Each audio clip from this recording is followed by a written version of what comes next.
교육혁신지원사업단장 기준석입니다. 이 교육부 원격대학 교육혁신지원사업이 국고 지원 사업으로는 처음으로 원격대학이 대상으로 이루어진 사업입니다.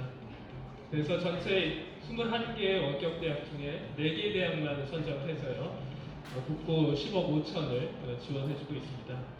그래서 저희 학교 같은 경우에는 국고 10억 5천에 이제 대응 투자 금액 10억 5천 해서 총액 21억으로 3년간 이 사업을 운영을 해나가고 있고요. 작년에 이 사업을 시작해서 지금까지 이행을 하고 있습니다. 근데 뭐 이름에서도 나타나듯이 교육 혁신을 위해서 국고 지원이 이루어졌는데, 이 NFT라는 그 개념이 이 혁신이라는 개념에 가장 어울리는 사업이지 않나라는 생각을 하게 됩니다. 그래서 참 기쁘게 생각을 하고요. 그래서 이 서울 NFT 아티스트 포럼 처음 이제 개회를 하게 됐는데요. 끝까지 즐겁고 유의미한 시간이 됐으면 좋겠습니다. 감사합니다. 가장 먼저 저희 또 가사에 계신 민지님이시고요. NFT 아트 그 무엇으로 대체 불가능한 예술 체계 디자인이자 아트 그 커뮤니케이터 활동 중이신 민지님이십니다. 네, 박수 부탁드립니다. 네, 그 다음으로는 프라 NFT 커뮤니티 파운더이자 도지사운드 프로 커뮤니케이터이신 힐리트님이십니다. 그 다음으로는 요즘 너무나 핫한 작업을 이어가시는 분이죠. 소레이고 작가님이셨습니다. 마지막으로 한국 축구의 메타버스 콘서트를 개최하셨죠. 최근 프로젝트 GNGN을 발표하시는데 오늘 만나게 돼서 정말 영광입니다. 하진님이십니다. 오늘 학과장님께서 소개를 해주시는데 NFT를 알게 된 지 1년여의 시간이 지났죠 라고 말씀하실 때 저랑 킹비님이 무대 뒤에서 강산이 변한 것 같아요 라는 얘기를 했어요. 왜냐하면 이 NFT 아트씬이 너무 빠르거든요. 하루가 한 달과 같다라고 느낄 정도인데요. 1년이니까 10년이 지난 것 같은 느낌이 들고, 실제로 저희가 이렇게 실제로 만나서 이야기를 나눈 지는 거의 없죠. 그렇죠? 네. 오늘 처음 본 관계들도 많고요. 그러나 이 NFT가 커뮤니티를 기반으로 또 소셜미디어를 중심으로 형성된 그 작가들이 있기 때문에 저희가 온라인에서는 교류를 참 많이 했습니다. 어떻게 지내셨어요? 근황부터 좀 듣고 싶은데요. 킹비님. 네, 저는 그 아들과 함께 프랑스 파리에 가서 그 한국문화원에서도 그 연등회라는 것을 이제 유네스코 유형문화재 아니 무형문화재가 되어서 이제 그걸 기념하는 NFT 전시회가 있었어요. 그래서 거기 같이 좀 참석을 하고 또 이제 거기 갔다 오고, 오늘 아침 오전에도 또 MBC에서도 NFT 마켓플레이스를 만들고 작가들과 콜라보를 하기 위해서 준비 중이거든요. 그래서 아침에 이제 그 회의를 하고 지금 여기에 참석했습니다. 네. 네, 와, 그 킹비님 아드님이요. 여러분들 잘 아시겠지만 몇 주 전에 그것이 알고 싶다에도 출연을 한 한국 최초의 NFT 작가이신 박하름 아트티프라는 그런 예술 도둑이라는 뜻의 이름으로 활동하고 있는데요. 그런 청소년 NFT 작가를 키워내신, 또 함께하고 계신 아빠이기도 하시고요. 한국 최초의 아티스트 커뮤니티의 아버지이기도 하십니다. 자녀가 굉장히 많으시죠. 네, 오늘 그 킹비님 저 프랑스 갔다 오셨는데요. 근황을 들을 수 있어서 좋았고요. 규민 작가님 어떻게 지내고 계시나요? NFT 활동 이야기도 함께 해주셔도 좋을 것 같고요. 제 컬렉션 중에 소사이어티 라이프라는 컬렉션이 있는데, 그 컬렉션을 더 단단하게 하기 위해서 그림 작업에 열심히 했고, 컬렉터분들과 지속적인 교류와 다양한 전시 제안도 몇 개 있어서 그것들에 조금 집중하고 있었습니다. 그리고 네. 개인적인 앨범 작업에도 집중하고 있었습니다. 앨범 작업을 또 함께 하고 계시는 NFT 작가님이십니다. 어떤 앨범 음악 작업을 하고 계시나요? 그냥 제 이름으로 나올 첫 번째 앨범을 집중하고 있었습니다. 네, 우리 규민 작가님은 팔색조와 같은 매력을 지니신 분이신데요. 그림도 그리시고요, 또 음악도 하시고 연기도 하시고 감독으로도 활동하고 계십니다. 그런 규민 작가님께서 실제 팬이었다고 하십니다. 누구의? 바로 화지 작가님이요. 어떻게 지내셨어요? 네, 저도 그냥 몸이 한 10개여도 부족하다 싶을 정도로 그냥 되게 꽉 찬 삶을 보내고 있는 것 같고요. 그냥 근황으로 말씀드리자면 저도 프랑스 파리에서 한 3개월 동안 촬영하면서 이제 거기에서 이제 그 프랑스 NFT 커뮤니티의 내역 같은 분들도 많이 알게 돼서 또 이런저런 사업이 더 발전하게 되었고 그 뉴욕과 파리에서 지금 두 가지 전시에 이제 초대돼서 이제 거기서 전시를 하고 있고요. 그 외에는 이제 저의 그 세계 최초 다이나믹 음악 NFT 프로젝트 네. 프로젝트 GMGN의 그 활동 및 커뮤니티 번영을 위해서 지금 불철주야 열심히 뛰고 있습니다. 네, 와, 굉장히 근황만 들었을 뿐인데도 NFT 아트씬에서 얼마나 다채롭게 재미있게 하루하루 보내고 계신지를 들을 수 있었는데요. NFT와 처음 만난 순간 이야기부터 들려드리려고 합니다. 킹비님, NFT와 마치 연애 스토리 듣는 것 같은 기분입니다. 처음 만나셨나요? 저는 NFT에 관련돼서는 17년에 그 이더리움에 있는 크립토 키티를 하나를 구매하고 있었어요. 그리고 2021년 작년이죠. 작년 3월쯤에 그 음성 SNS가 굉장히 유행을 했습니다. 그래서 이제 아들이 그림을 그리기 때문에 이제 작가님들의 삶을 조금 이해를 하자.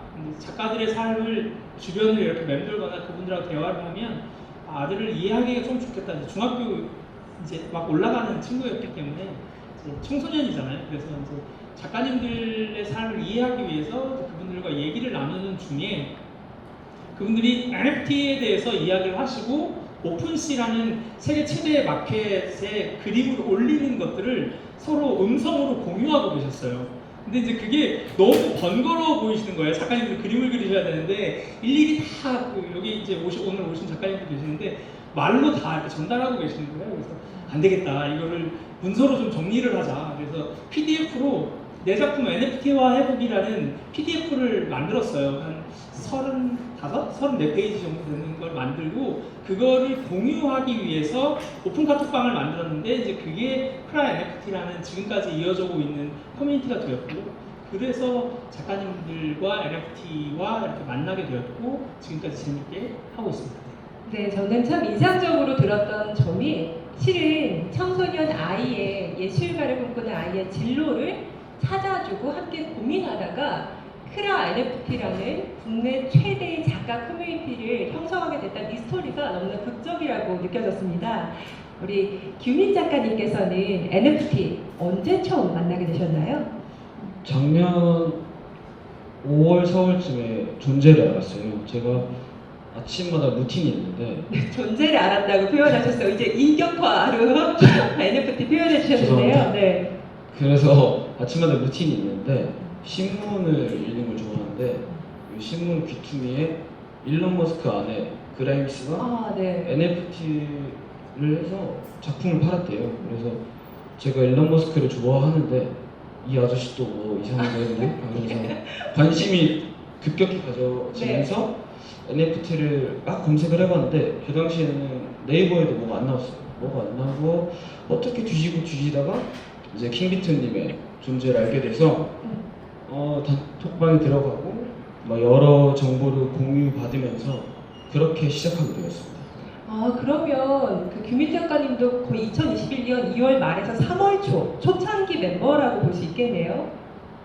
그렇게 하기엔 양심이 좀 찔리는데 네. 조금 더 지나야 돼요. 아, 네, 네네. 그렇군요. 그래서 그라임스 작업이 나왔던 게 2월 말에서 3월 초였거든요. 그 존재를 알았고 커뮤니티 합류는 그 조금 뒤에 함께 하셨고요. 네, 화지 작가님 NFT 언제 처음 알게 되셨나요? 네. 저는 2020년 말쯤에 되게 우연히 그 유튜브에서 약간 좀 못된 짓 하면서 조회수 올리는 그런 네. 인플루언서들 있잖아요. 네, 그러니까 네. 미국에 그런 친구들이 있었는데 무슨 약간 그 일본 유명 그 캐릭터 무슨 몬스터 있잖아요. 네네.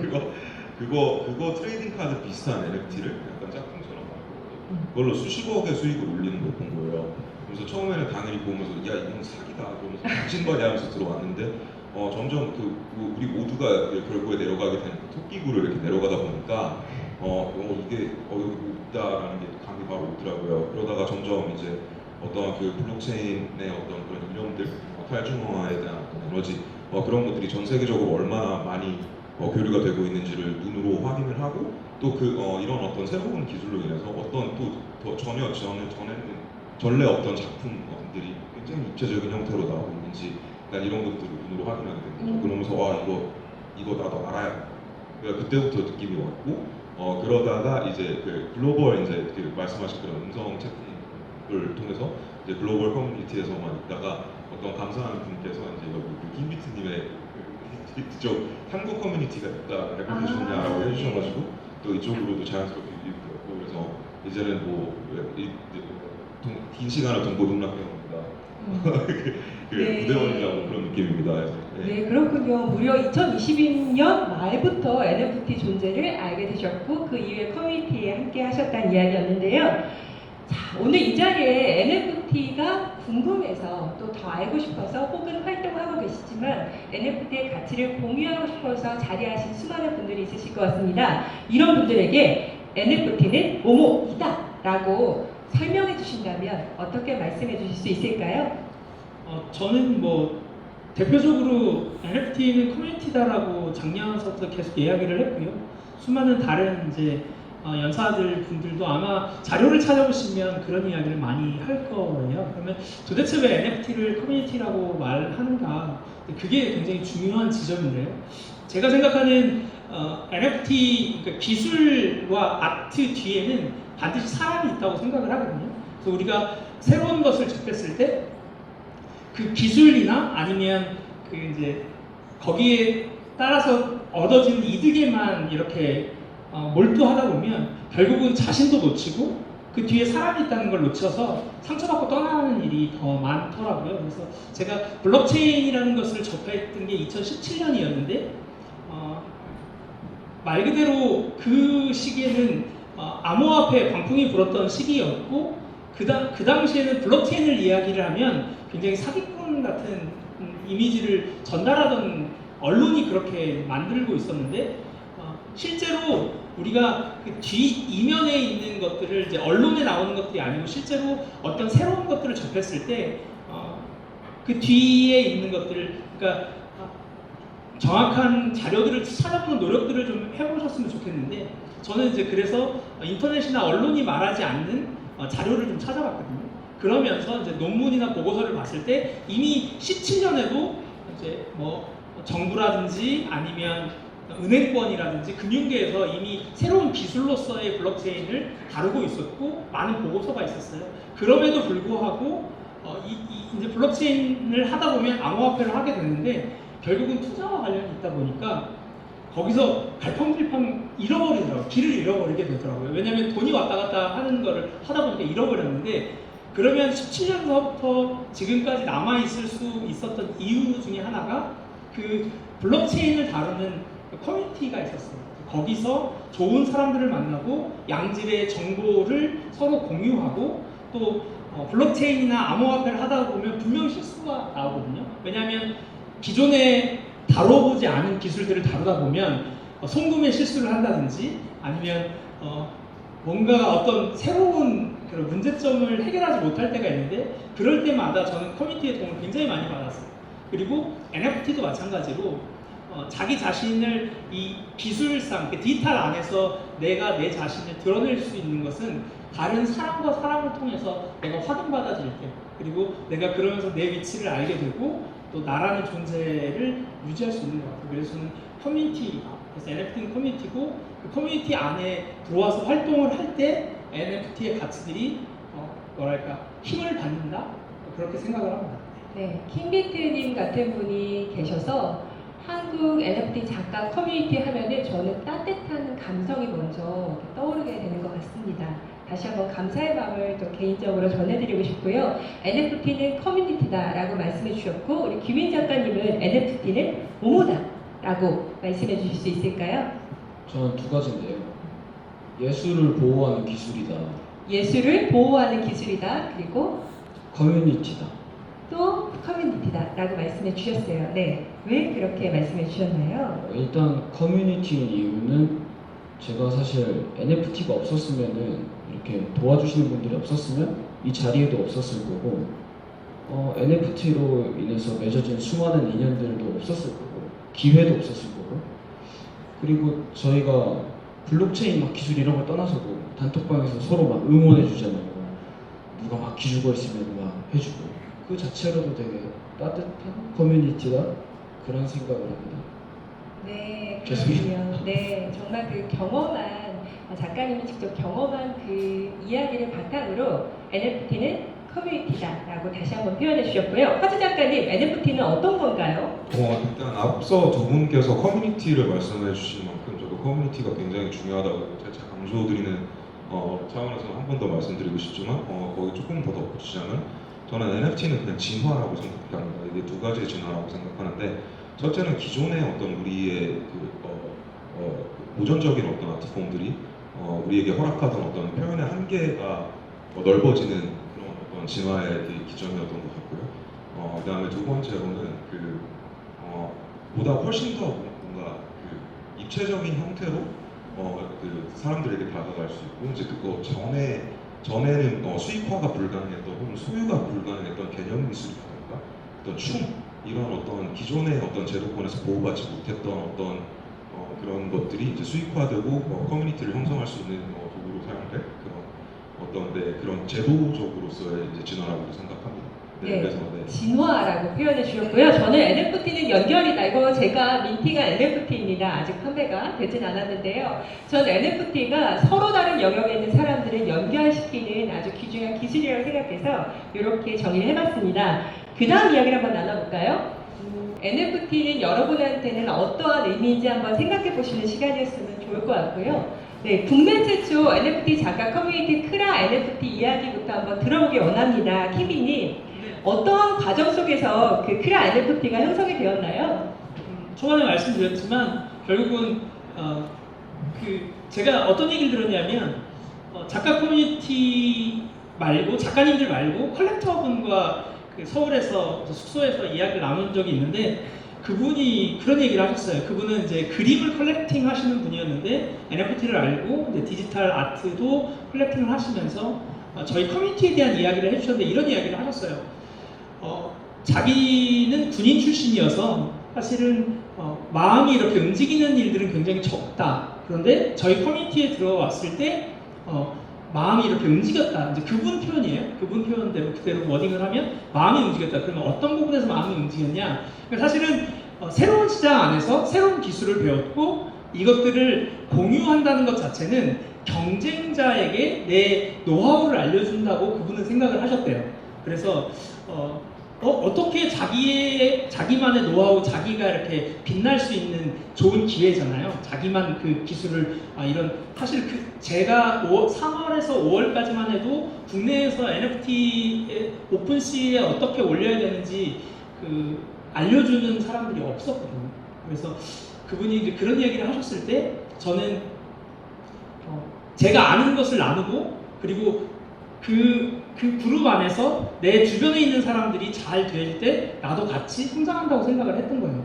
그래서 아마 굉장히 열심히 했던 것 같아요. 저는 현업이 따로 있어요. 저는 다른 일을 하고 있으면서 이 일도 같이 하고 있는데요.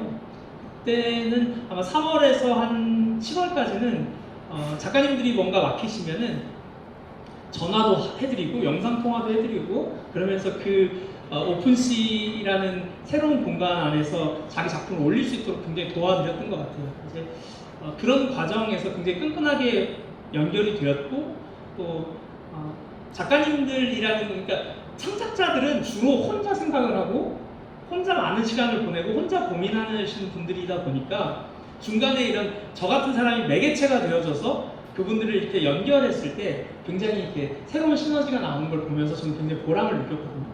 그래서 지금까지 해오고 있는 것 같아요. 네, 지금 이거 역시 키비님이 민티가 NFT인데요. 판매가 되었나요? 커뮤니티랑 저거는 판매되지 않았습니다. 저는 네. 판매를 목적을 하지 않기 때문에. 네, 아직 있습니다. 여러분들이 득템하실 수 있는 기회이기도 하고요. 네, 이 PPT 제가 넘기도록 하겠습니다. 네, 다시 잘 넘어가는데요. 네, 킹비님께서 그 NFT를 커뮤니티라고 표현해 주셨는데 또 다른 커뮤니티에서 활동하고 계시죠. 그래서 도지 사운드 클럽이라는 커뮤니티 이야기를 한번 들어보고 싶습니다. 왜냐하면 우리가 NFT 아트 이야기를 하고 있지만 NFT라는 커다란 시장 속에 예술도 있고 컬렉터블도 있고 PFP 프로젝트도 있고 여러 양상들이 있거든요. 킴비님이 이 도지 사운드 클럽에서 활동하시는 것도 이 NFT 시장을 이해하는 데 있어서 굉장히 중요한 축이라고 생각이 됩니다. 네, 아마 한 7월쯤이었던 것 같아요. 7월쯤에 해외에서 유인원 얼굴을 가지고 자기 프로필을 삼는, 그러니까 결국은 프로필 사진이거든요. PFP가 유행하기 시작했어요. 그때 우리에게 이제 미국에 계신 작가님들이 이 원숭이를 꼭 사 이렇게 하시는 분들이 있었는데 안 산 거는 지금도 후회를 하지만 BYC. 네. 그때는 이제 서양 사람들은 취향이 참 독특하구나 이런 생각을 했었는데, 그런데 한 가지 부러운 게 있었는데, 그렇게 디지털 상에서 그러니까 온라인 상에서 자기의 정체성을 드러내는 PFP를 고르고 그걸로 자기 정체성을 드러내고 그것을 구매했을 때 많은 다른 그것들을 구매하신 분들이 SNS에서 서로 교류하고 서로에게 이렇게 격려해주는 모습들을 봤어요. 그러면서 왜 국내 시장에는 왜 PFP가 없을까 굉장히 고민을 하면서, 사실 저희 작가님들한테도 그런 이야기를 많이 드렸었거든요.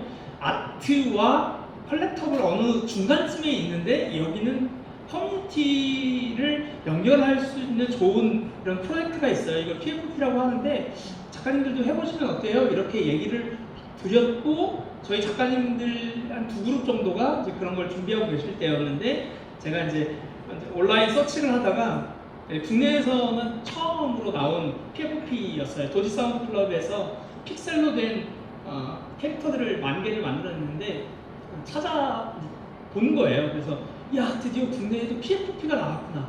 이제 그래서 제가 이제 찾아 들어갔어요. 찾아 들어갔고, 처음에 들어갔을 때는 한 100명이 좀 안 됐던 것 같아요. 네. 100명이 안 됐고, 이제 거기 들어갔는데 이제 거기에 저희 작가님들도 계셨고, 뭐랄까, 처음에는 재미있고 새로운 시도고 한국에서는 최초이기 때문에 제가 거기서도 열심히 활동을 했고, 그분들을 또 도와드리려고 거기서도 이거 구입하는 방법은 이렇게 구입하시면 돼요 라고 자료를 만들어 드렸는데, 아마 그게 그 운영자분들한테는 굉장히 고마웠던 것 같아요. 그래서 한 달 정도 후에 저를 이제 정식적으로 커뮤니티 매니저로 좀 영입하고 싶다고 말씀하셨고, 그리고 제가 거기에 이제 9월 달서부터 정식적으로 활동을 하게 되고, 그게 지금 그냥 지금 시세로, 그러니까 10플레이였고 그 당시에는 10,000원이었거든요. 근데 9월 한 달만, 그리고 거의 10월에 600만 원까지 갔어요. 이제 그러다 보니까 이제 이 얘기를 드리는 거는 국내의 PFP의 아마 흐름을 이야기를 드리고 싶어서 말씀드리는 건데, 그렇게 600만 원까지 가고 누군가가 없던 길을 만들고 성공 사례를 만들어내니까 그 이후에 폭발적으로 국내의 플레이튼 체인에서 PFP들이 쏟아져 나오기 시작합니다. 네, 정말 쏟아져 네, 나왔다는 정말 표현이 쏟아져 맞는 것 나왔어요. 같습니다. 그렇게 네. 쏟아져 나왔고, 그 프로젝트를 하시는 대부분의 그 선발 주자들이 대부분 그 도지 사운드 클럽 안에서 그 커뮤니티 활동하시는 모습들과 커뮤니티 관리하는 것들을 이렇게 하면 되는구나라고 하셔서 가지고 나가셔서 시작을 하셨던 것 같아요. 그리고 한국에 이제 PFP 붐이 불고 언론에도 알려지기 시작했어요. 그래서 저희가 600만 원 간 것도 그랬고, 또 1억 5천에 맞아요. 1억 2천 정도의 하나 특이한 것들 구매하신 것들이 언론에 이슈화도 됐고, 그렇게 되는 과정들이 있었어요. 그래서 한국에도 그러면서 PFP와 함께 도지 사운드 클럽의 그 메이트라는 그거와 함께 이제 사람들도 알기 시작한 것 같아요. NFT에 대해서. 그렇게 언론에서 이제 다루기 시작했으니까요. 그게 아마 그런 역사들이 있었던 것 같습니다. 네, 그렇습니다. 그 PFP 프로젝트는 여전히 이 NFT 시장의 주요한 저 비즈니스 모델이기도 하고요. 또 작가분들도 개별 작업을 통해서 프로필 픽처 이 프로젝트를 진행하시기도 하는데요. 이게 예술이고 아니다, 작가만 생각하는 것만 예술이다라고 구분할 수는 없는 것 같아요. 왜냐하면 아직 정말 그 초창기 시장이 NFT 씬이거든요. 그래서 다양한 경계에서 여러 가지 실험과 시도가 나오고 있는 상황이라고 보이고요. 그 다음 NFT 작가에게 커뮤니티의 필요성에 대한 질문을 드리고 싶은 이유는 NFT 시장이 조금씩 커지다 보니까 에이전시를 통해서 같이 작품을 내놓거나 독자적으로 작업을 해나가시는 작가분들도 많이 나타나고 있습니다. 그런데 그럼에도 불구하고 NFT 작가에게 커뮤니티의 필요성은 어떤 것일까요? 저는 요즘 이런 질문을 많이 받아요. 그러니까 작가님들이 저한테 이제 DM을 보내시거나 저랑 얘기를 하실 때 지금 들어가도 되나요? 네. 지금 NFT 씬 이미 가라앉은 거 아닌가요? 이런 얘기를 많이 하는데 네. 저는 어떤 산업이든 반드시 그 자본과 그 사람들의 시선이 주목이 되면 거품이라는 것이 반드시 형성이 되고 그 거품이 꺼지고 옥석이 가려지는 시기가 있다고 보거든요. 지금이 딱 그러한 시기인 것 같아요. 그래서 아마도 미친 듯이 가격이 올라갔을 때 들어오셨던 분들이라면 뼈아픈 아마 시간들을 보내고 계시긴 할 것 같은데 그럼에도 불구하고 이제 본격적으로 대기업이 들어오고 여러분들이 아는 모든 언론이나 아니면 대기업 그리고 방송국들도 이제 집중하기 시작하고 사업 모델을 만들고 있거든요. 그러한 시장, 그래서 어떤 분들은 레드오션으로는 들어가는 게 아니다라고 말하지만 저는 반대로 레드오션이기 때문에 많은 사람들이 모여있고 또 거기에서 가능성이 있다라고 생각을 해요. 그런데 그런 정보가 정말 빠르게 너무나 많은 정보가 나오고 시간이 정말 빠르게 흐르는데 개인이 그것들을 다 습득하고 그것들을 배워서 따라가는 거는 거의 불가능해요. 정말 하루 종일 거기다 시간을 써도 그건 따라가는 건 불가능하다. 그러면 커뮤니티가 왜 필요하냐? 커뮤니티라고 해서 꼭 100명, 200명, 300명을 말하는 게 아니고 자기와 동일하게 NFT에 관심이 있어서 같이 시작하시는 분들 그런 것을 저는 커뮤니티라고 말을 하거든요. 근데 그런 분들과 함께 하면 뭐가 좋냐면 비슷한 문제를 맞닥뜨리고 비슷한 단계를 밟아가기 때문에 동지의식이 굉장히 커지고 그러면서 서로에게 서로의 힘이 되어줄 수 있고 또 아까 수많은 정보가 흘러 들어온다고 했잖아요. 그런데 10개를 혼자 하면 10개를 공부해야 되는데 만약에 커뮤니티가 있다면 그분들이 하나씩을 공부해서 그것들을 제공을 하면 정제된 정보를 내가 받을 수 있다. 그리고 그 문제를 헤쳐나갈 때 훨씬 더 빠르다.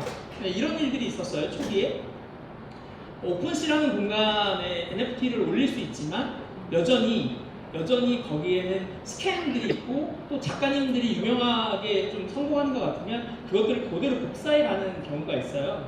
이제 그런 것들을 빠르게 그 시장에서 이제 폐쇄를 시키고 내려야 될 때 커뮤니티원들이 같이 힘을 합쳐서 신고를 하거나 스캠 이런 게 하면 빨리 내려가요. 근데 개인만 혼자 단독으로 활동하시는 분들은 그게 참 어려워요. 그래서 한국에서 굉장히 혼자 단독으로 활동하셨던 작가님이 어려운 일을 당하셨을 때 제가 커뮤니티를 모시고 와서 커뮤니티 안에서 이런 작가님이 이런 일을 당하셨고 지금 이런 문제가 있는데 우리가 같이 이 문제에 관심을 가져주고 SNS에 같이 이렇게 항의도 하고 그랬을 때 그 문제가 빨리 해결되는 걸 봤거든요.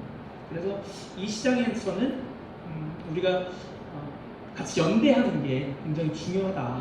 저는 그렇게 생각을 합니다. 네, 그리고 이게 한국인들의 커뮤니티는 또 남다른 정감이 있는 것 같습니다. 뭔가 스캠이나 저작권 침해 이런 피해를 당했을 때 같이 가서 항의해주고 기쁜 일이 있으면 마치 명절에 서로 막 반가운 표현하고 축하하는 것처럼 계속 축하해주고 이런 정감 어린 커뮤니티가 한국 내에 존재하고 있습니다. 자, 우리 그러면 이제 정규민 작가님의 작업 이야기를 한번 나누면서 작가님의 인터뷰를 또 진행해 보길 원하는데요. 작가님, 이건 어떤 작품이지요? 이거는 애프터 코로나, 비포 코로나라는 작품인데요. 제가 코로나 마스크 설명해야 되니까 좀 힘든데, 네. 보시면 성경에서도 중요한 양이 마스크를 쓰고 있고 예수님도 마스크를 쓰고 있는데 코로나 시기에 모두가 종교에도 기대보려고 했고 그랬지만 기도만으로는 해결할 수 없는 부분들이 있다는 걸 저는 깨달았어요. 저도 기독교를 믿는 입장인데도 그러면서 느꼈던 저의 가치관의 충돌을 툭 그려봤습니다. 네, 제가 굉장히 위트 있는 작업을 생각해서 이것도 NFT 작업들이거든요. 그리고 이 작가님의 Goodbye My Balloon이라는 작품도 보자마자 좀 뭉클함이 느껴져서 제가 가져와 보았습니다. 이 작품을 소장한 컬렉터가 있나요? 네, 이 작품을 소장한 컬렉터가 계시는데 이 작품이 원래 약 그 당시 가격으로 150만 원 정도 팔렸는데 네, 150만 원 정도의 NFT가 거래가 된 작품이고요. 근데 2차 판매로 이 가격 책정을 6억 원에 해주셔서 컬렉터분이 6억 원의 리스팅은 가격을 정해서 올려놓는 거거든요. 아, 네, 그래서 그러셨군요. 저에게는 뭐랄까 내 작품이 이렇게 가치 측정을 받을 수 있구나.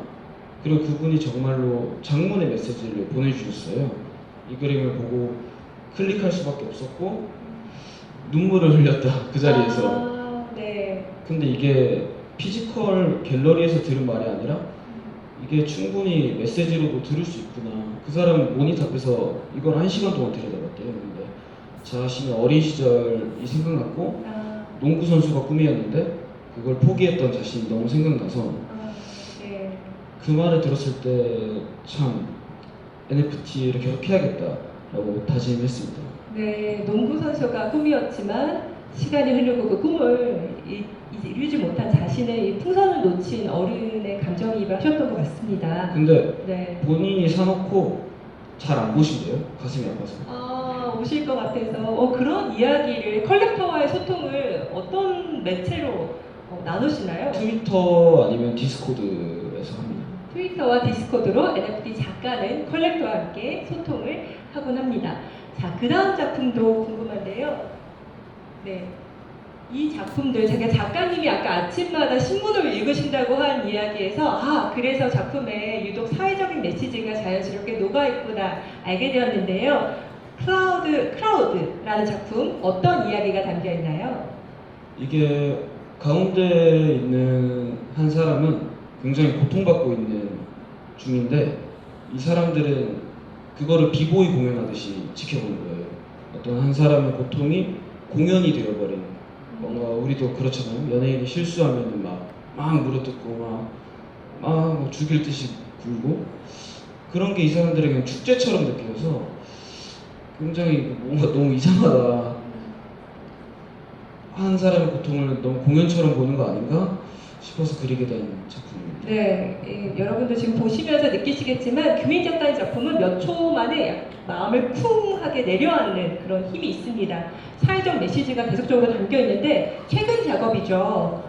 네, The World Created by Money, 돈에 의해서 창조된 세상. 어떤 이야기가 담겨 있나요?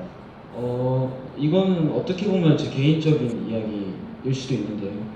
제가 원래 돈을 아예 못 벌었어요. 아예 돈이 없는 생활을 늘 해오다가 네. 이제 갑자기 큰 돈이 생겨버리면 적응하기가 힘들더라고요. 그냥. 갑자기 큰 돈이 생기셨나요? 그렇게 막 남들처럼 엄청 큰 돈은 아닌데 제 기준에서. 네. 혹시 NFT로? 네. 와, 네. 그런데 그때 이제 마음에 늘었던 감정들이 네, 담겨 근데 있는 것 그 같은데요. 돈으로 할 수 있는 것들이 많아지니까 제가 원래 막 산책도 좋아하고 막 꽃을 보는 것도 좋아하고 시집 읽고 이런 거 좋아했는데 어느 순간 그런 것보다는 너무 돈으로 할 수 있는 것들을 하면서 살고 있더라고요. 그래서 꽃도 가만히 1분 동안 못 쳐다보는 지경에 이르러서 너무 심각하다 내 자신이. 그래서 유년기 때 로봇, 곰인형들 막 이런 것들이 돈이 만든 저 사각형 링에 들어오지 못하는 거예요. 다 부서지고 홀로 남은 제 자신을 그렸습니다. 근데 그리고 나니까 나아졌어요. 네, 그렇군요.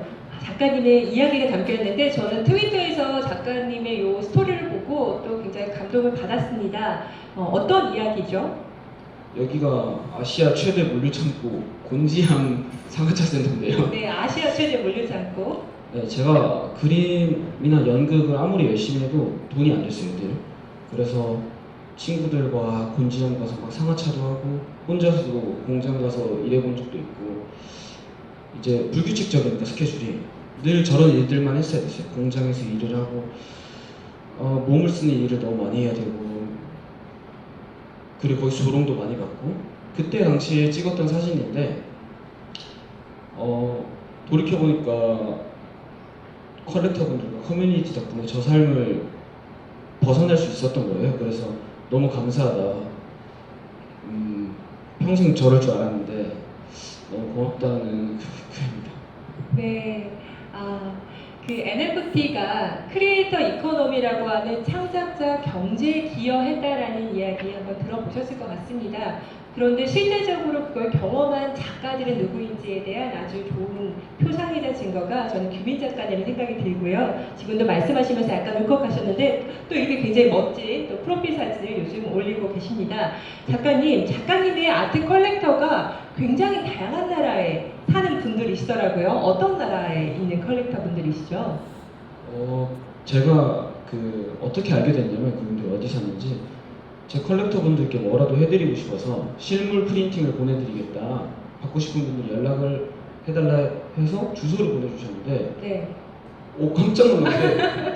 NFT를 사신 분들한테 네네. 이걸 디지털 프린팅한 작품을 드리려고 했는데 주소가 어떻게 되던가요? 두바이랑 두바이, 네. 필리핀, 프랑스, 일본, 말레이시아 이런 그래서 그거를 실제 보내야 되니까 구글맵에 찍어봤어요. 네. 실제 집이 있는 거예요 거기에.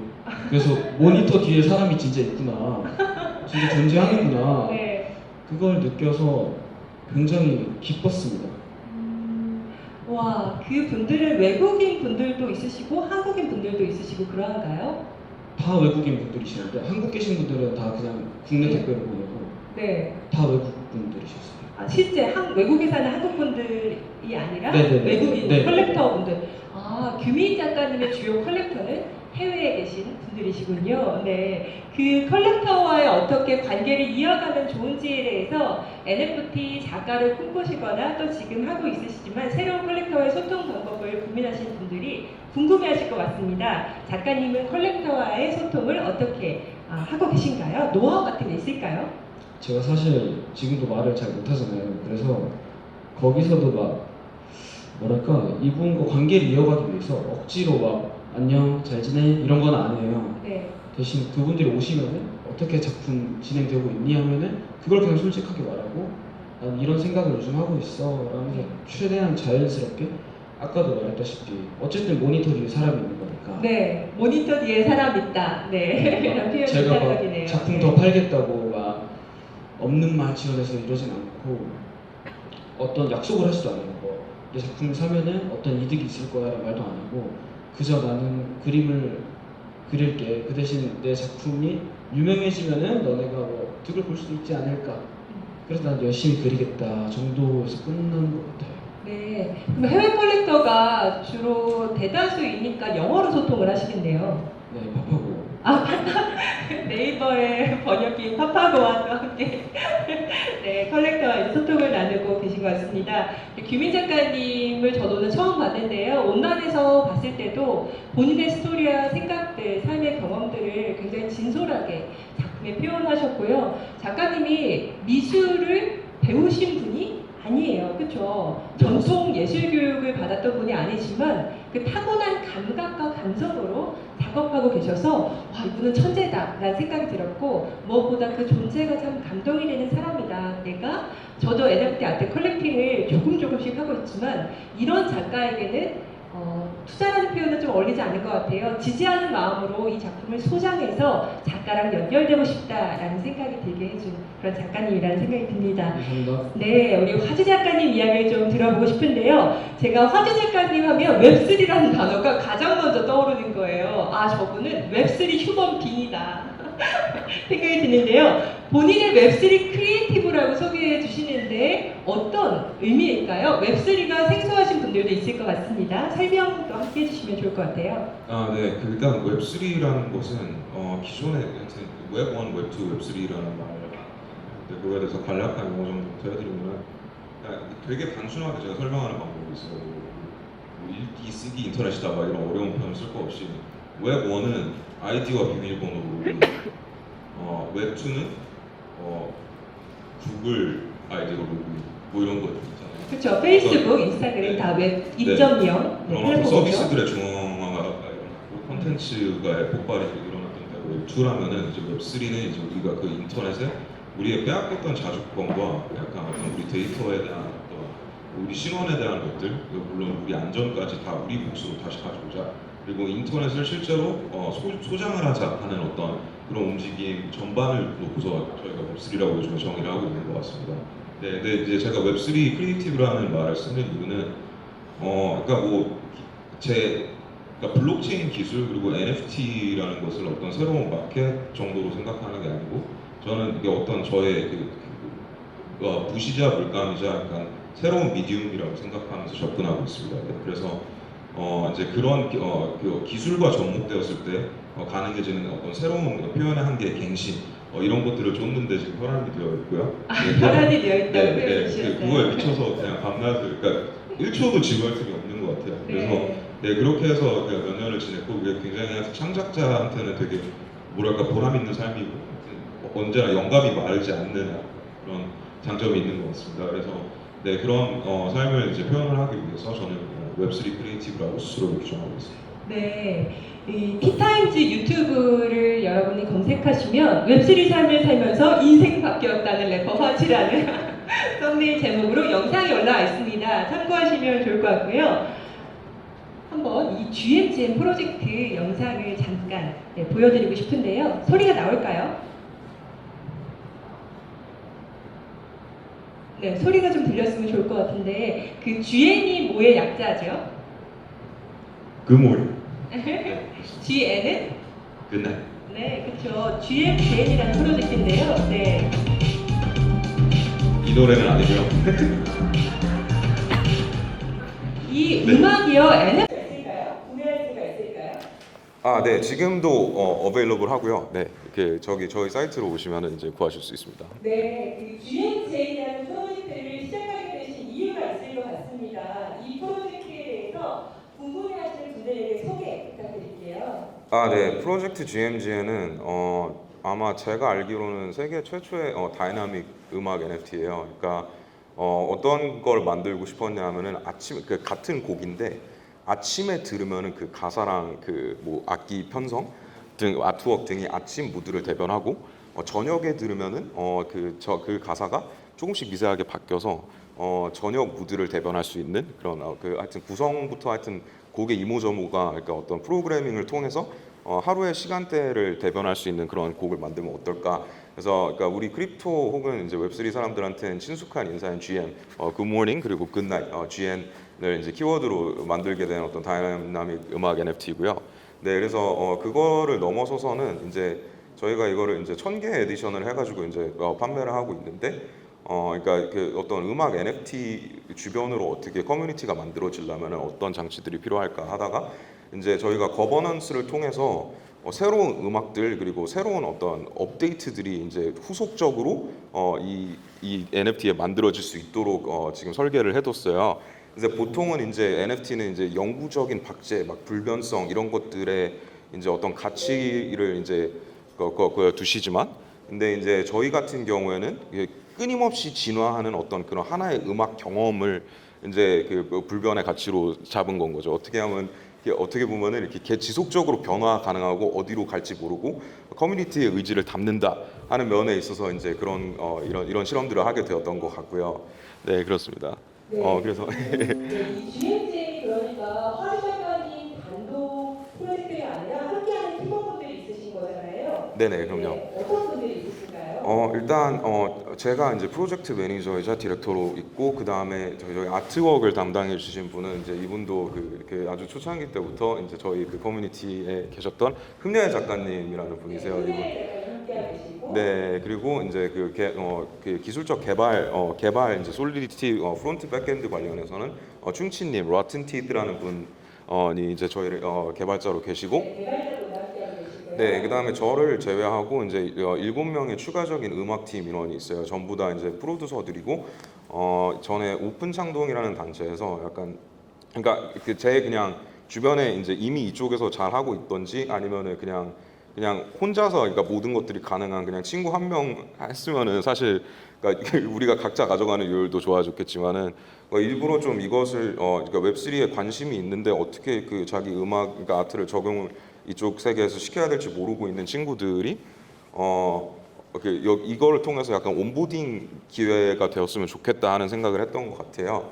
그래서 일부러 되게 좀 무리해서 큰 프로듀서진을 확보했고 대신에 그만큼 어떤 그러니까 지속적인 업데이트 말씀드렸잖아요. 그런 면에 있어서는 정말 하나하나 다 특색 있고 능력 있는 친구들이기 때문에 정말 이 프로젝트를 앞으로 끌어갈 수 있는 어떤 그 음악적 방향성이 다양해진 것 같고 그래서 하여튼 그렇게 7명의 어떤 다른 프로듀서들 그리고 저 이렇게 해서 뮤지션 팀은 8명 이렇게 해가지고 총 10명의 팀으로 구성이 되어 있습니다. 네, 그렇군요. 음악 NFT를 생각하고 계신 분들은 이 GMGM 프로젝트에 함께 하셔도 좋을 것 같습니다. 제가 그 화기 작가님의 그 소다리 영상 하나 가져왔습니다. 보여드리고 싶었는데요. 잠시 감상하시도록 할게요.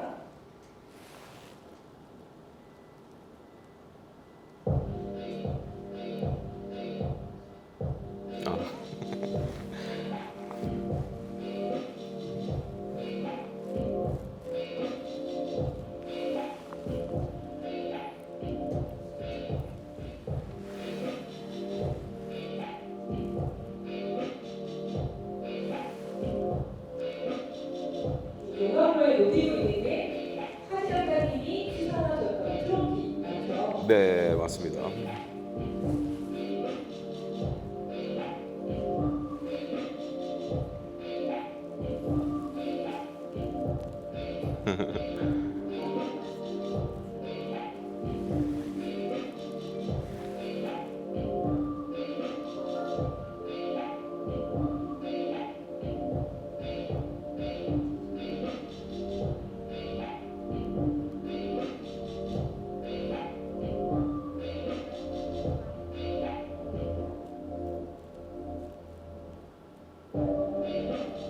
와, 멋있는데요.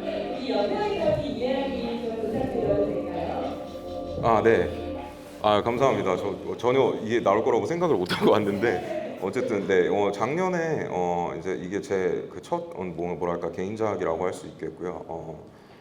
그 당시에 이제 이런 그러니까 그러니까 저에게 제 삶에 있어서 제가 웹3랑 NFT를 만나면서 굉장히 이런저런 긍정적인 변화들이 일어나고 있었고, 그래서 이런 어떤 변화들을 제 주변에 있는 동료들과 나누고 이제 그들도 약간 이쪽 세계로 넘어올 수 있게끔 돕고 싶었는데, 일단 뭐 동료들은 물론이고 일단 기본적으로 저희 그 음악, 저희 그 공통된 팬덤 안에서 NFT 그리고 웹3에 대한 이야기가 그냥 아예 전혀 나오고 있지 않구나 하는 생각을 하게 됐어요.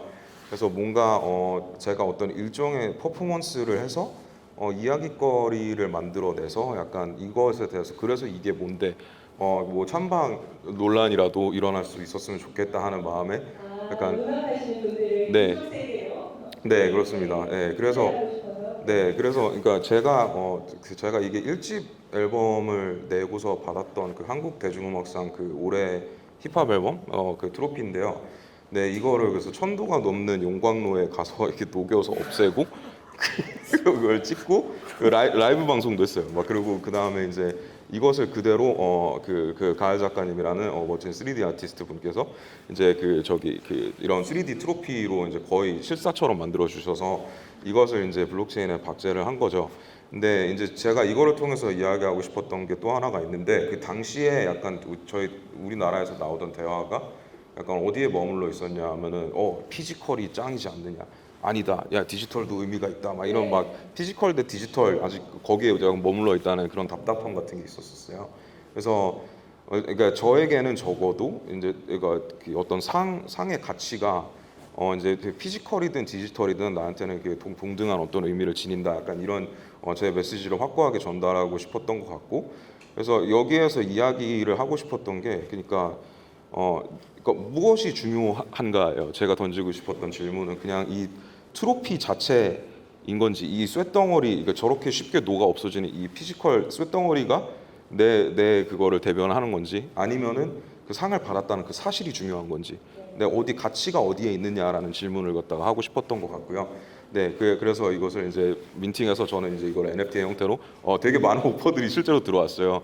근데 그냥 팔지 않고 그냥 잘 간직하고 있습니다. 네, 이걸 통해서 더 재밌는 것들도 할 거고요. 네, 실물 트로피는 용광로에 사라지게 했고, 그리고 이 트로피를 NFT로 만들어서 블록체인 영어로 기록하면서, 하지만 작가님이 강조하셨던 내용이 제가 기억이 납니다. 실물 예술, 실제 존재하는 가치가 없는 게 전혀 아니라 둘 다 가치가 있고 내 그 부분이 의미가 크지 않다, 동일하게 가치가 있다라고 그 가치의 본질에 대해서 강조를 하셨던 내용 제가 기억이 나고요. 황 작가님과 이야기를 나누면서 철학자? 교수님? 약간 이런 느낌이 드는데 최근에 스탠퍼드대에서 초청받아서 강연하셨더라고요. 어떠한 내용을 강연하셨죠? 아, 스탠포드는 아니고 프린스턴 대학교였고요. 네. 거기에서 저도 뭐 살다 보니까 제가 이런 날이 오는구나 싶어 어안이 벙벙하긴 했는데요. 당시에 이제 어떤 새로운 이제 크리에이터 이코노미 그리고 어떻게 그러니까 변화해가는 그러니까 웹3와 변화해가는 어떤 창작자 생태계에 대한 어떤 그 발제 자료를 가지고 그 강연을 했던 것 같습니다. 네, 그래서 네. 현장의 반응은 어떠셨나요? 뭐 저야 뭐 제가 잘했나 못했나 잘 몰랐지만은 이제 그러니까 그 끝나고 나서 교수님들이 뭐 엄청 장문에 야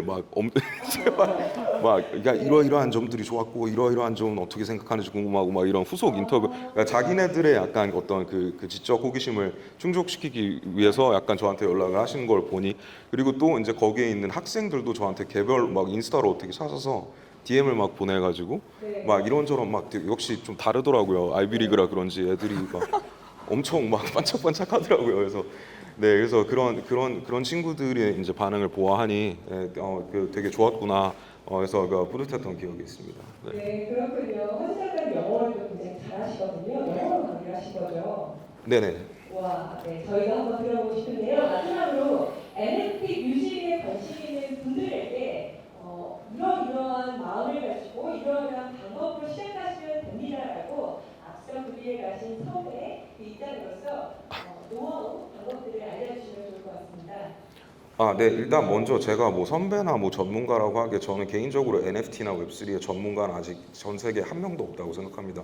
급격하게 변화하고 있고 항상 이제 이것을 가지고 우리가 인류에게 미치는 영향이 이런 방향으로 가야 된다 혹은 저런 방향으로 가야 된다 등의 논의가 지금 활발하게 일어나고 있을 뿐인 것 같고요. 그 중에 어떤 일정한 어떤 성공을 거두신 분들이 있고 아직 그걸 쫓고 계신 분들이 있고 약간 그 차이인 것 같습니다.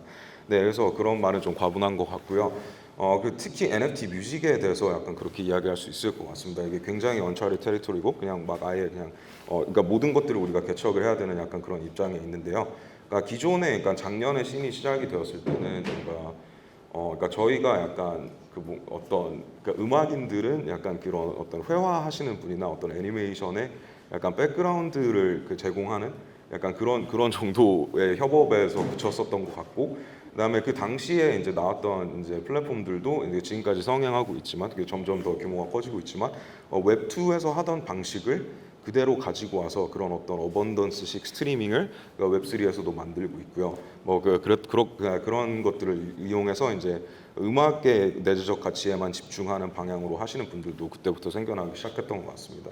네, 근데 이건 되게 일단 기본적으로 근데 음악 하시는 분이라면은 이제 저는 고려하셔야 된다고 생각해요. 그냥 일단 기본적으로 저희가 기존의 음악 시장에서 특히 한국에서는 그러니까 그러니까 밸류를 만들어내는 창작자들이 그러니까 10%도 안 되는 어떤 그 총 수익을 가져가고 나머지 90%는 플랫폼들과 그 가운데 그 중간책들이 가져가는 어떤 이런 기이한 구조였고요. 그게 뭐 전 세계적으로도 그랬고 우리나라에선 그 요율이 더 쪼개져서 그 위에 10%마저도 5%가 되고 4%가 되고 3%가 되고 이런 상황이었습니다.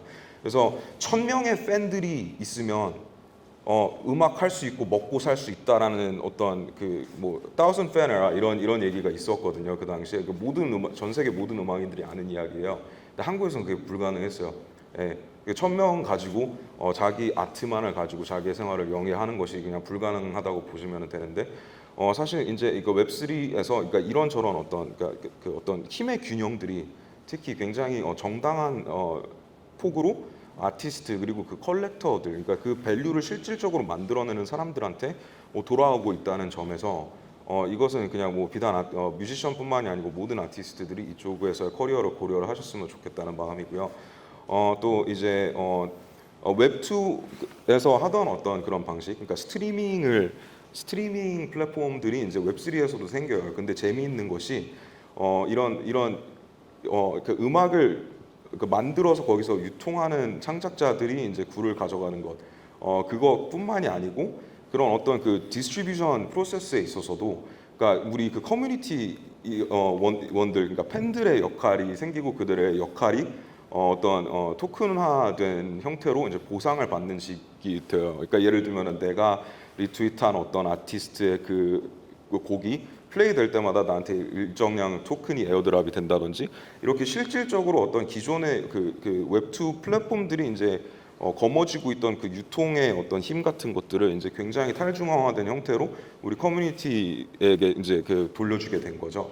네, 그런 것도 좋기도 하고, 근데 더 나아가서 이제 제가 다이나믹 음악 NFT라는 것을 고집하는 이유는, 그러니까 저희가 다른 어떤, 그러니까 뭐 회화라든지 뭐 하여튼 그런 분들이 이제 뭐 애니메이션을 팔 수 있게 되고, 막 춤 추시던 분들이 이제 자기의 춤 영상을 찍어서 자기의 뭐 고유 무브들을 이제 NFT화해서 그것을 판매하시기도 하고, 약간 이런 어떤 그 기존의 어떤 그 아트폼들의 진화가 일어나는 것처럼 음악도 어떤 음악의 다음 단계는 무엇일까? 그러니까 이게 NFT이기 때문에 그 깨진 한계가 음악에서는 무엇이 있을까를 고민을 하다가 이렇게 프로그래밍이 가미된 형태로 이렇게 유기적으로 변화하는 작품을 모색을 하게 된 것 같습니다. 네, 그래서 저는 이제 그러니까 저희 어깨가 무거운 이유도 그렇고, 이제 세상에 이제 저희뿐만이 아니고 이제 한 두세 개의 프로젝트가 지금은 더 나와 있는 것 같아요.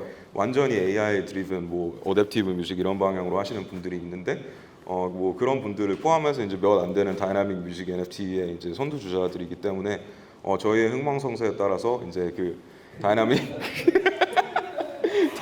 음악 NFT가 하나의 표준이 되느냐 아니냐가 결정이 날 것 같은데, 그래서 정말 열심히 하겠습니다. 이게 이런 어떤 입체적인 형태의 그 어떤 아트폼으로 음악이 진화할 수 있는 것이 약간 제가 크리에이터로서 약간 많이 보고 싶은 거기도 하고요. 그게 이제 그러니까 저만 그렇게 하고 내가 했으니까 뭐 이거는 내 거고 막 이게 아니고, 그래서 이제 저희의 어떤 코어 워크플로우를 지금까지 이걸 만들면서 성립했던 그런 코어 워크플로우를 솔루션화해서 그거를 그냥 뿌리려고요, 사람들한테. 그래서 코딩이 지식이 아예 없는 다른 어떤 다른 뮤지션들도 그들만의 다이나믹 음악 NFT 경험을 이제 복제해서 만들 수 있도록, 그래서 씬이 좀 더 많은 다이나믹 음악으로 이제 이렇게 수놓아지도록 그렇게 되는 것이 목적입니다. 네, 그렇습니다. 네, 하지 작가님 이야기 들으면서 자연스럽게 음악의 또 NFT 뮤직의 미래에 대해서 상상해 볼 수 있었는데요. 지금 NFT 시장이 작년과 정말 다르죠. 그래서 정말 다르다고 느끼고 체감하는 온도도 그렇고요. 거품이 정말 많이 꺼지고 있고, 이제 옥석이 정말 가려지고 근본이 되는 어떤 작가분들과 프로젝트들이 살아남게 되는 그 시즌이 무슨 1년 만에 왔나 이런 생각이 들어요. 근데 오히려 이런 상황에서 저희가 차분한 마음으로 빨리 미팅에서 돈 많이 벌어야지 막 이런 어떤 투자와 투기 열기가 있던 그 시즌을 좀 지나가서 지금 차분한 마음으로 NFT의 미래에 대해서 한번 이야기 나눠보는 것도 굉장히 의미가 있을 것 같습니다. 키미님 어떻게 보시나요?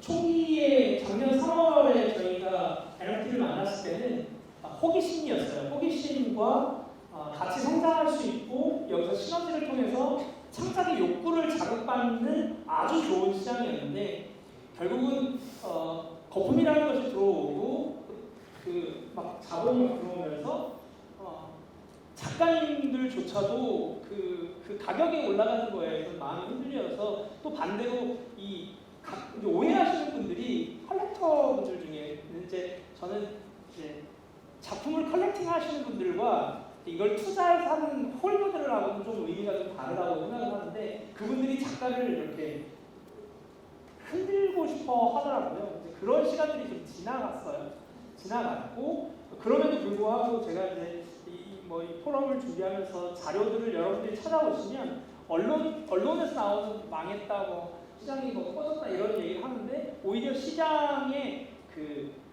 높이는 좀 낮아졌지만 넓이가 넓어지고 있다. 그래서 아까 말씀드렸듯이 방송국이라든지 대기업들이 이제 이 시장에 들어가서 무언가를 해도 되겠구나라고 생각을 하고 있고 실제로 들어오고 사업 모델을 만들고 있어요. 그런데 그분들이 이제 많은 사업들을 이제 실제로 기획력과 자본력이 있는 곳이 들어오면 그러면 개인 작가가 설 곳이 없느냐, 그게 아니고 반대로 개인 작가들을 굉장히 많이 찾아요. 왜냐하면 NFT를 경험하고 또 뭐 양쪽을 다 디지털과 피지컬을 다 다룰 수 있는 사람들을 찾고 아니면 디지털 전문된 사람을 찾으니까 오히려 여러분들에게는 더 무언가를 자기의 생각들을 무언가로 표현할 수 있는 아티스트들에게는 너무 좋은 장들이 만들어지고 있고 그럼에도 불구하고 NFT 씬만 보면은 이게 이렇게 올라갔다가 훅 떨어진 것 같지만 자본시장 전체로 보거나 아니면 어떤 산업의 전반적인 크기로 봤을 때는 굉장히 작은 시장 그리고 아직도 성장 가능성이 엄청나게 있다.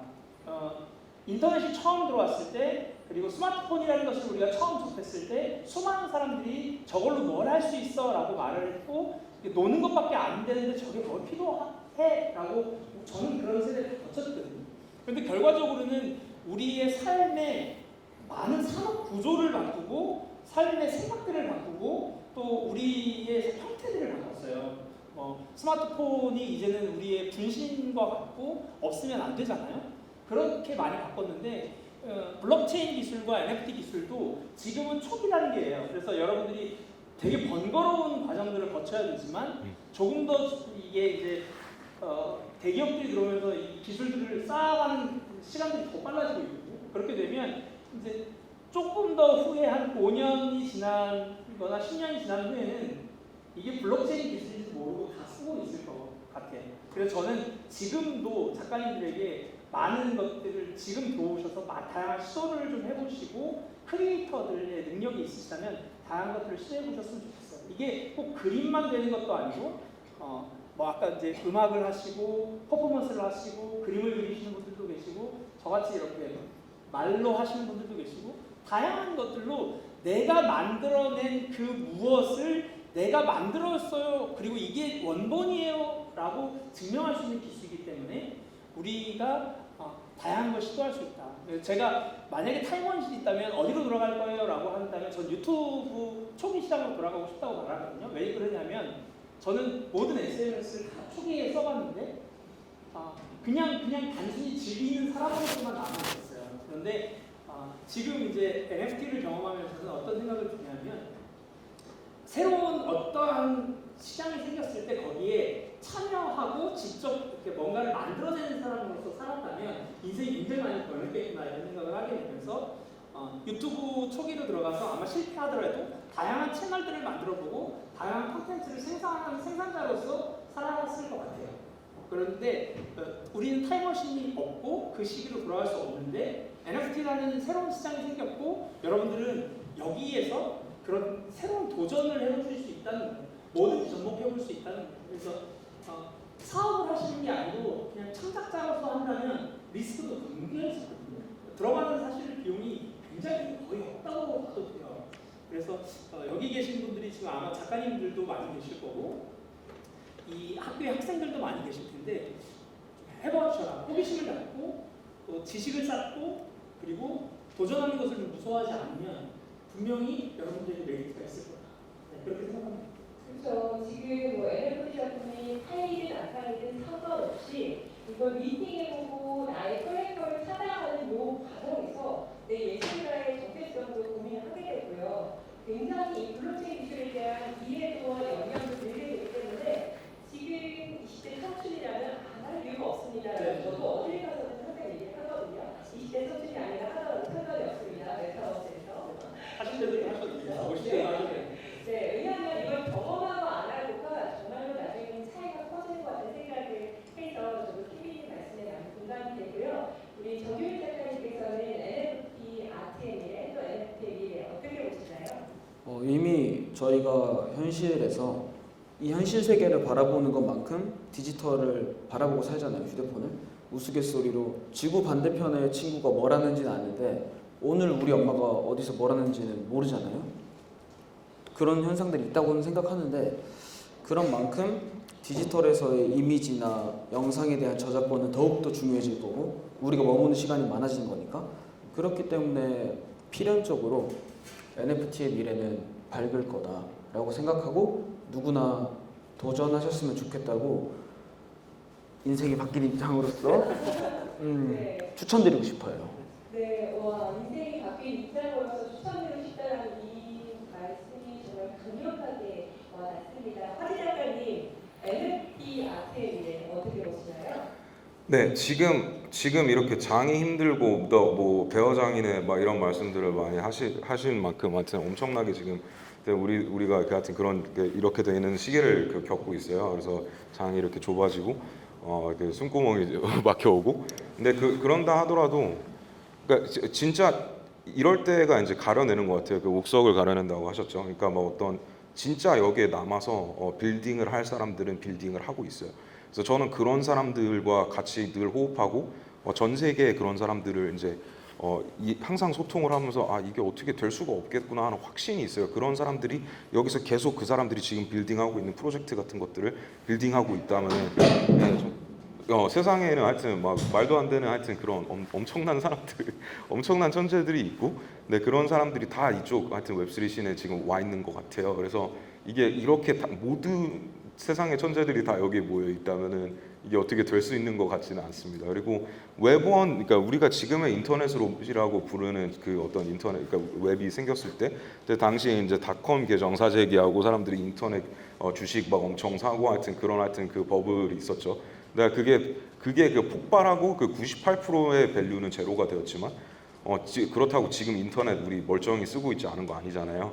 네, 그런 것처럼 어떤 블록체인 기술 그리고 NFT도 더 나아가서 비단 아트뿐만이 아니고 우리 실생활의 여러 가지 면들을 이렇게 장악해 나가게 될 것이고 이제 우리는 이미 돌이킬 수 없는 그 티핑 포인트를 지나온 것 같습니다.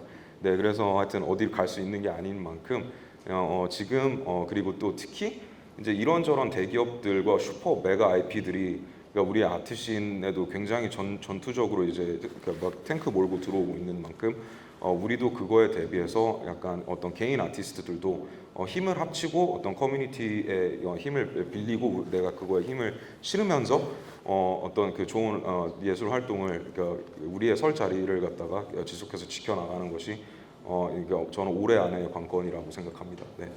네, 감사합니다. 저는 그 언론에서 주로 다루는 이야기들도 물론 의미가 있겠지만 현장의 이야기들, 작가들은 정말 돈만 벌기 위해서 이걸 하는 걸까?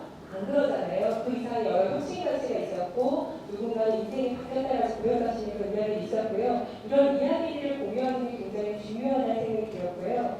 그리고 이 NFT 시장이 또 너무 뜨겁게 달아오는 시기는 올 것 같아요. 올 것 같지만 그렇지 않든 우리가 창작자로서 작가로서 예술가로서 그 길을 걸어가는 거는 내가 예술을 사랑하기 때문에 또 나누고 싶기 때문에 계속 뚜벅뚜벅 걸어가는 되는 것이기 때문에요. 그런 상황에 흔들리지 않는 작가분들을 오늘 소개해드릴 수 있어서 저도 굉장히 기뻤습니다. 시간이 어느덧 다니려는데요. 저희가 좀 Q&A 세션도 가지고 소감을 듣고 싶어 하는데 오히려 그렇게 네트워킹을 자유롭게 할 수 있고 작가들의 목소리를 들을 수 있는 시간이 바로 그 다음 시간에 마련되어 있다고 합니다. 그래서 저희 이제 여기까지 말씀드리고 이제 인사를 드릴까 하는데요. 그래도 마지막으로 어떤 마음으로 함께 하셨는지 소감 인사드리고요. 또 인사 나누도록 하겠습니다. 자리 마련해 주신 학교측 그리고 담당하신 교수님 너무 감사드리고요. 또 이렇게 온라인에서 주로 대화를 나눴지만 이렇게 오프라인에서 얼굴을 맞대고 이렇게 얘기할 수 있어서 오늘 너무 뜻깊은 시간이었습니다. 감사합니다. 네, 이렇게 주최해주신 행사 측, 학교 측, 그리고 킹비트님께도 감사드리고 이렇게 각자의 자리에서 대체 불가능하신 분들과 함께 대화할 수 있어서 영광이었습니다. 감사합니다. 네, 저도 마찬가지고요. 저는 이렇게 귀한 시간 내서 이런 저희의 이야기들을 들으러 와주셔서 너무 감사드리고 이제 웹3 그리고 메타버스에서 뵀으면 좋겠습니다. 감사합니다. 네. 네, 여러분 한 분 한 분이 정말 대체 불가능한 존재이시고요. 대체 불가능한 나만의 특별한 예술을 해나가실 수 있는 분이십니다. 오늘의 그 연사 토크 콘서트가 여러분 한 분 한 분에게 아주 귀중한 메시지와 의미를 남겼기를 기대합니다. 네, 지금까지 함께해 주셔서 감사합니다. 저 인사드리도록 하겠습니다.